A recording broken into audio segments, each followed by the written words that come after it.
आपका स्वागत है अल्फाबोट चैनल में, जहां हम सामाजिक कारणों, जन समस्याओं, शिक्षा और आधुनिक चुनौतियों के साथ साथ इतिहास से जुड़ी बातें आपके सामने लाते हैं।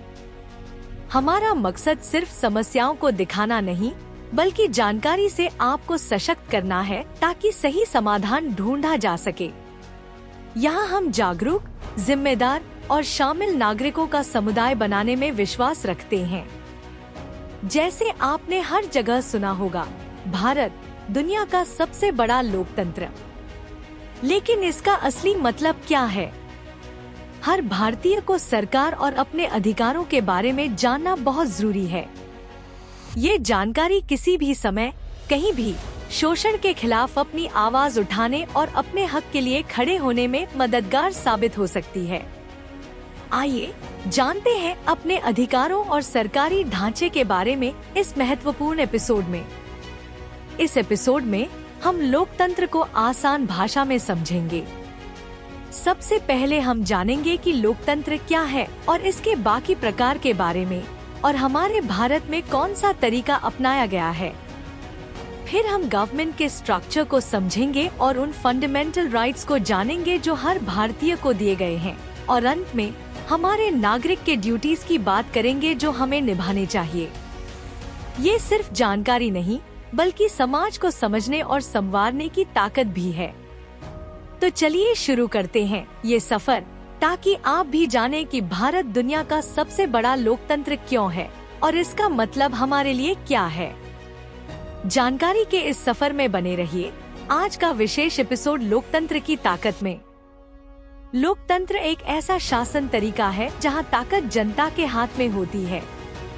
डेमोक्रेसी शब्द दो ग्रीक शब्दों से आया है, डेमोस यानी लोग और क्रेटोस यानी ताकत या शासन।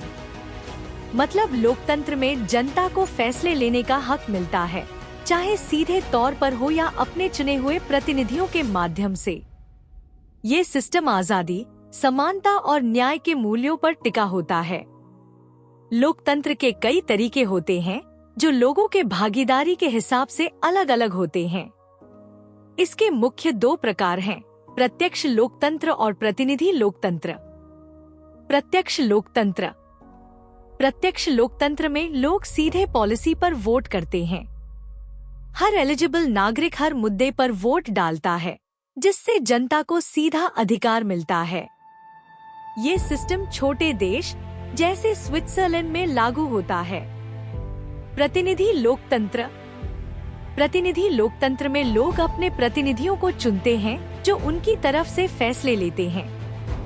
ये तरीका बड़े और डाइवर्स पॉपुलेशन वाले देशों में ज्यादा प्रैक्टिकल है। हर इलेक्टेड रिप्रेजेंटेटिव जनता के प्रति जवाबदेह होता है और इलेक्शंस एंश्योर करते हैं कि वे जनता की भलाई के लिए काम करें।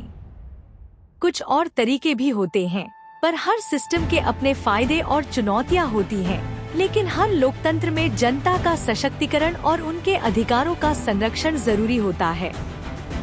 भारत में रिप्रेजेंटेटिव पार्लियामेंट्री डेमोक्रेसी अपनाई गई है, जो रिप्रेजेंटेटिव डेमोक्रेसी को पार्लियामेंट्री सिस्टम से जोड़ता है।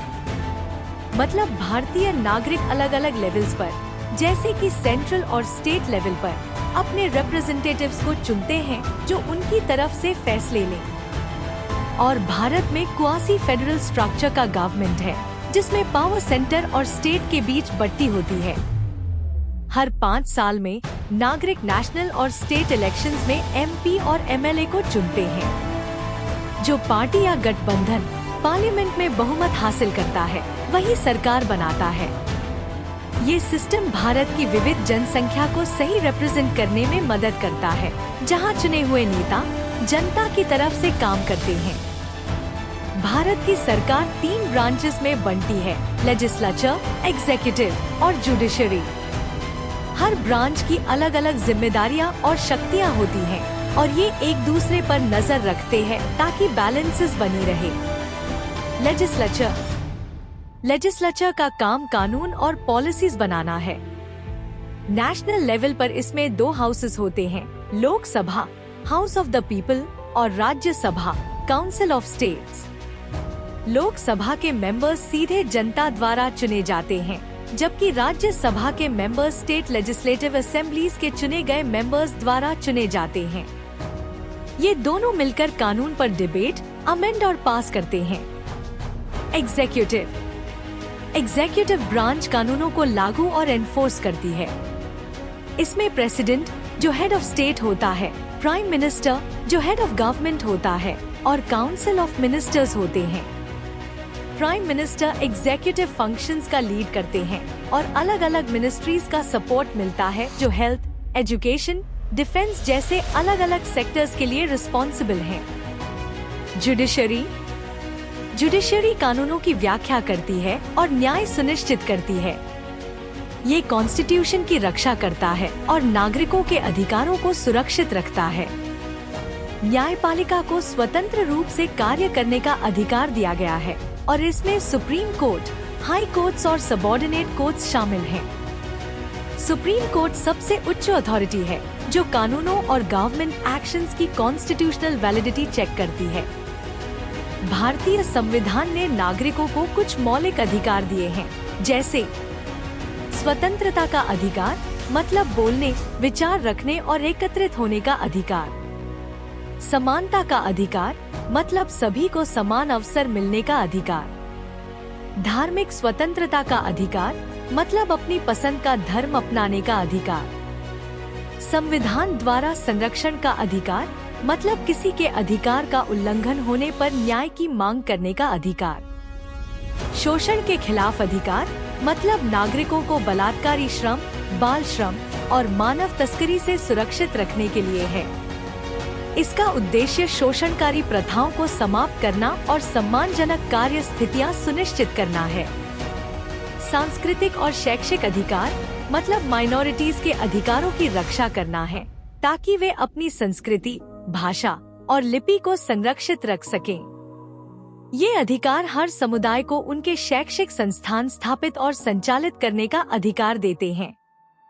लोकतंत्र में नागरिकों के अधिकार के साथ कुछ जिम्मेदारियां भी होती हैं, जैसे संविधान, राष्ट्रीय ध्वज और राष्ट्रीय गान का आदर करना, स्वतंत्रता संग्राम के प्रेरणादायक आदर्शों का सम्मान करना और उनका पालन करना, भारत की संप्रभुता, एकता और अखंडता की रक्षा करना, देश की रक्षा करना और जब भी बुलाया जाए तो राष्ट्रीय सेवा में योगदान देना, भारत के लोगों में भाईचारे और एकता की भावना को बढ़ावा देना, देश की सांस्कृतिक विविधता को संरक्षित करना, प्राकृतिक पर्यावरण जैसे कि जंगल, झील, नदियां और वन्य जीवों को संरक्षित रखना और सुधारना, वैज्ञानिक दृष्टिकोण, मानवतावाद और सुधार की भावना को विकसित करना, सार्वजनिक संपत्ति की रक्षा करना और हिंसा से दूर रहना, व्यक्तिगत और सामूहिक गतिविधियों में उत्कृष्टता प्राप्त करने की कोशिश करना, 6 से 14 वर्ष तक के बच्चों को शिक्षा देने की जिम्मेदारी निभाना। इन जिम्मेदारियों को निभाने हम नहीं कह रहे, बल्कि भारत के संविधान में नागरिकों के मौलिक कर्तव्यों का उल्लेख किया गया है जो आर्टिकल 51 में दिए गए हैं। भारत का लोकतंत्र केवल सरकार द्वारा नहीं चलता, इसमें हर नागरिक की भूमिका होती है। जब हम अपने अधिकारों का सही उपयोग करते हैं और अपनी जिम्मेदारियां निभाते हैं, तभी हमारा लोकतंत्र मजबूत बनता है। आशा है कि इस वीडियो के माध्यम से आप भारतीय लोकतंत्र की ताकत और इसकी संरचना को समझ पाए होंगे।